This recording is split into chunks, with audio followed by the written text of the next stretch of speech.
The essay I'm about to read was written on December 16th, 2020.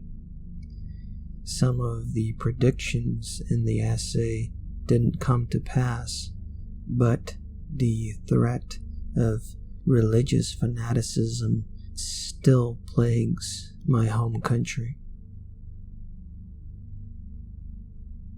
Those who don't know me may find that my numerous harsh criticisms of religion and the religious betray some visceral hatred by my part. However, not only is there no visceral hatred by my part, there is no hatred at all. In terms of human creations, few things are as beautiful to me as the Islamic Adhan, the chants of Tibetan monks, and the temples of Jainism in the Christian churches built centuries ago, whether they are Catholic, Orthodox, or Protestant. The big problem I see is with certain extremely vocal religious manifestations.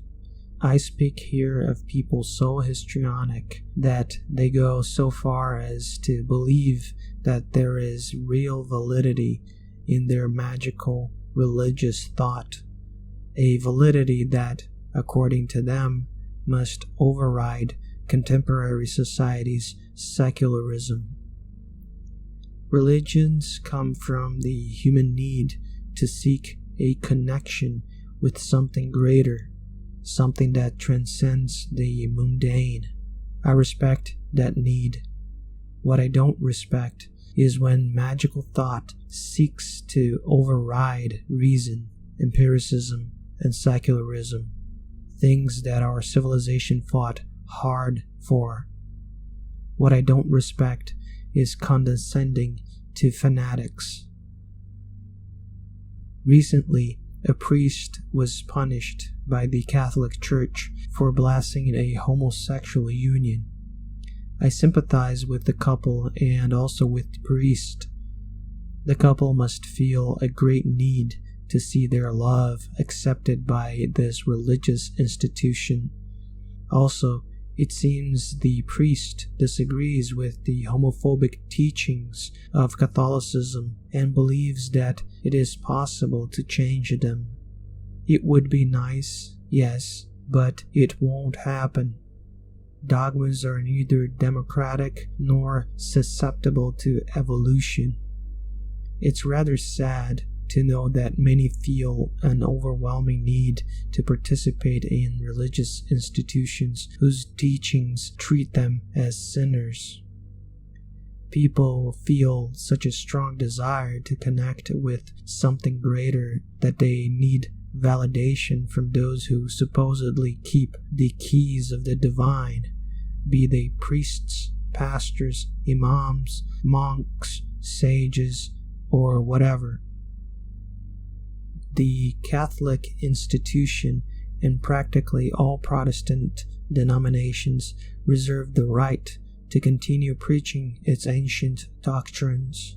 Among these doctrines is that which says that same-sex relationships are a sin. Note this. It is because of these things that a secular state is so important. Religions can teach anything, but a homosexual couple has the right to unite under the laws of the secular state.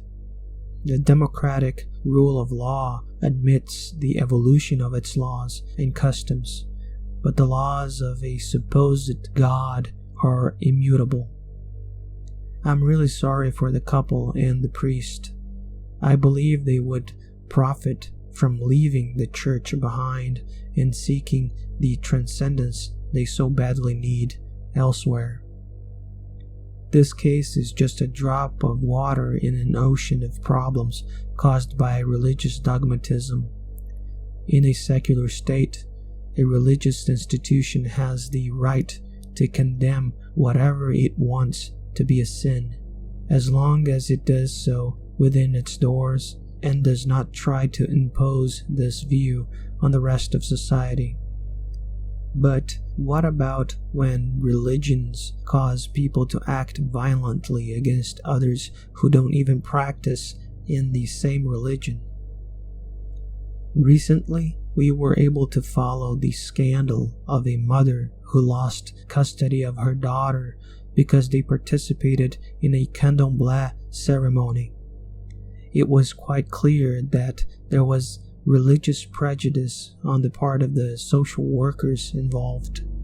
The grandmother, who is an evangelical Christian, made several unfounded accusations that were accepted by the guardianship council even after the police dismissed any possibility of abuse. It was another clear case of Christians considering different religions as Satanism and acting to protect an innocent soul, so to speak.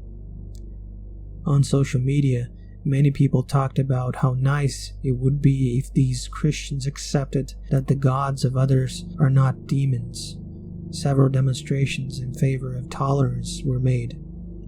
Yes, it would be great if histrionic Christians respected or, at the very least, tolerated the faith of others. But that's not how reality works. There is no point in appealing to the common sense and tolerance of religious fundamentalists, whether they are Christians or something else. Of course, religious extremism and fundamentalism has never been the monopoly of Christianity throughout human history. There are other religions that act in an even more extreme and fundamentalist way in today's world. However, we must remember that Brazil is a country where Christianity reigns. The concern we have to face here is the radicalization of Christians, since they are an overwhelming majority, even when we separate the different denominations. Teaching that the gods and entities of other religions are demons has always been a fundamental part of Christianity. Those who take Christian doctrine extremely serious cannot think differently, whether they are Catholics or Protestants. Such a belief is or has been present in virtually all Christian denominations. Hostilities took place even among Christians who thought differently from one another, to the point that terrible wars were fought between them. All of this because they accused each other of not worshiping God properly, which was the same as worshiping the devil. This kind of doctrine didn't stay in the past. In our contemporary world, such an interpretation serves as the cornerstone of Neo-Pentecostal Christianity, a form of Christianity that has taken over the country in the last few decades and is about to become the religion of most Brazilians, if it isn't already. While this occurs among Catholics, in today's Catholicism there seems to be room for less intolerant interpretations, emphasis on the word seems. However, treating the gods of other religions as demons is one of the pillars without which Neo-Pentecostal evangelical Christianity cannot be sustained. It is not enough that they believe that the gods of other religions are demons, as do less intolerant Catholics. No, many Neo-Pentecostals feel the need to physically attack Candomblé and Umbanda places of worship. That is when they don't physically harm the practitioners of these African Brazilian religions. There is a growing mix of violent fanaticism and the most blatant commercialism too. Whenever I travel to my grandfather's house in São Paulo's state countryside, I do the exercise of watching the various evangelical and Catholic TV channels. Rede Vida, for example, is like a Catholic shopping channel. They sell statues of Mary whatever and Norwegian cod oil amid prayers. The Catholic method of selling stuff appears to be more skimpy than that of the Neo-Pentecostal evangelicals, but it's just as grotesque. My paternal grandmother, who died in January 2018, was always watching the Eternal Fathers program led by the famous Father Robson. This priest is now being investigated for participating in a multi-million-dollar embezzlement scheme. According to some accusations, he also broke his celibacy vow with other men, something that is irrelevant for an unbeliever like me, but if confirmed, would show the immense hypocrisy on the part of a priest, especially a priest who serves as a notorious spokesperson of a religion institution that perpetuates homophobia. Similar scandals can be seen in evangelical denominations. The Christian faith is full of scandals, but a large part of contemporary Brazilian Christians, incited by their priests and salesman pastors, still feel entitled to persecute people considered to be sinners within their churches, in addition to persecuting practitioners of other religions. When they can, they even use the state apparatus to persecute other religions, as in the case of the mother who lost custody of her teenage daughter by allowing her to participate in a candomblé ceremony. Not for nothing, many of my recent manifestations of political despair occurred in large part because I am sure that in 2020 we will re-elect characters like Crivella, an evangelical preacher who is now mayor of Rio de Janeiro, in municipal elections. The same will happen in 2022's presidential elections. I believe that Brazil will tend to elect demagogues that speak in the name of Jesus and against corruption, and by corruption they mean communism, atheism, liberal values, etc. Misuse of funds to pay the so-called guardians of Crivella, that is, evangelical foot soldiers who beat up journalists when they tried to denounce the mayor's corruption and bad administration, and the hate office, an office set up in the presidential palace in Brasilia that smears journalists and opposition leaders, are not seen as corruption by most Christians. 2 years ago, with the election of President Bolsonaro, a mouthpiece that evokes God all the time and defends putting terribly evangelical judges in the Brazilian Supreme Court, I think that certain floodgates were opened that cannot be closed anytime soon. It will probably get worse before it gets any better. Whenever I criticize Christian fundamentalists, this is the moment when some Christian pop out of nowhere to say, "Not all of us are like that. Remember the progressive Martin Luther King." They forget that the kidnapping of the American black movement by pastors made the African American community one of the most homophobic in that country. Almost no one remembers Asa Philip Randolph, a black union leader and atheist who was instrumental in the fight for civil rights in the 1960s. He was the one who organized the march in Washington, D.C., in which Martin Luther King made his famous "I Have a Dream" speech. Even less remembered is Bayard Rustin, a black union leader who was openly gay. Among progressive Catholics, there are those who like to remember that Mother Teresa of Calcutta was an example of solidarity with the least favored. They forget that even she was accused by different sources of proselytizing to those who were on their deathbeds. There is also evidence that the sick took in by her organization were kept in pain and agony, something that supposedly would put them close to God. Besides these accusations, which are countered by her defenders, there are also the controversial opinions that she publicly expounded. She made one of them during her 1979 Nobel Peace Prize speech, when she said that the greatest threat to world peace was abortion, a silly idea that today we would hear from people like Sara Giromini, a Brazilian neo-Nazi and anti-abortion militant. In addition to her opposition to abortion, Mother Teresa was adamantly opposed to all contraceptive methods and divorce, even though she lived in an extremely patriarchal country with a huge and poor population. Therefore, as much as evangelicals and progressive Catholics give these great historical figures as examples that they too can fight for racial equality and solidarity with the poor, the truth is that even the examples they give are not free from controversy and scandals that question their validity. Yes, there are progressive Christians. Yes, although they weren't perfect, Martin Luther King and Mother Teresa did good, at least as they saw it.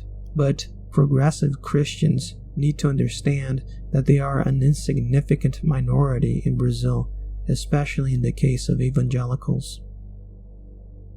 In the 2018 presidential elections, about 70% of evangelicals voted for Bolsonaro. Bolsonaro also won among Catholics by 51%.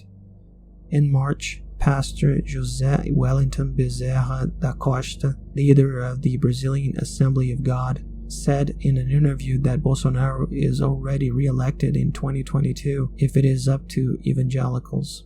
This was said before the emergency aid provided by the government because of the pandemic, which increased the president's popularity. Now, in post-emergency aid Brazil, I see that many political analysts no longer think the religious values agenda is relevant to understanding modern Brazilian politics. They still think that Damares, an evangelical fundamentalist who is now Bolsonaro's Secretary for Human Rights, and Olavo, Bolsonaro's ideological guru, are quote-unquote smokescreens, or, at most, auxiliary lines that help Bolsonaro's extreme right-wing government. I disagree. I even go as far as saying that the religious and cultural agenda is much more important for sustaining the president's popularity than the permanence of Paulo Guedes, Bolsonaro's neoliberal Minister of Finance, who is loved by the markets. Unfortunately, many prefer to believe that everything is a material issue. Yes, material problems are fundamental. After all, we need physical food to survive. There is no metaphysical bread. However, given the growing degree of fanaticism, it is not difficult to imagine that a significant portion of the believing and poor population would prefer less emergency aid money from a president who imposes Jesus down our throats than more aid from a secular government that respects LGBTQ rights and does not favor churches. I have little doubt that, although state aid is important when it comes to the approval of a president, the poor masses who were fanaticized by priests and pastors will always prefer the God-fearing ruler, even if it means receiving less aid from the state. Between a so-called communist giving decent living conditions and a Christian demagogue giving alms, most of the people will end up supporting the Christian demagogue, especially now that the trap of religious demagoguery has been opened wide in Brazil after 2016. Pandora's box has been opened and the evils have escaped. There is no going back. From now on, it will be much easier to prohibit legal abortion for rape victims than to expand the right to all women. It is also no longer inconceivable that gay marriage could be once again banned via some draconian legislation. There is now a terrible increase in the number of flat earthers and anti-vaxxers in the country, and both groups are strongly driven by crude biblical readings. Do not be surprised when they start to force the teachings of creationism in public schools. After all, Christians have been trying to stick prayers in public schools for years. We walk a perilous path, and Many pretend that everything is business as usual. If the worst happens, today's great thinkers who ignore the danger will say, no one could imagine such a fate. That's if they're still alive to tell the story. But the unimaginable fate is wide open for all of us to see.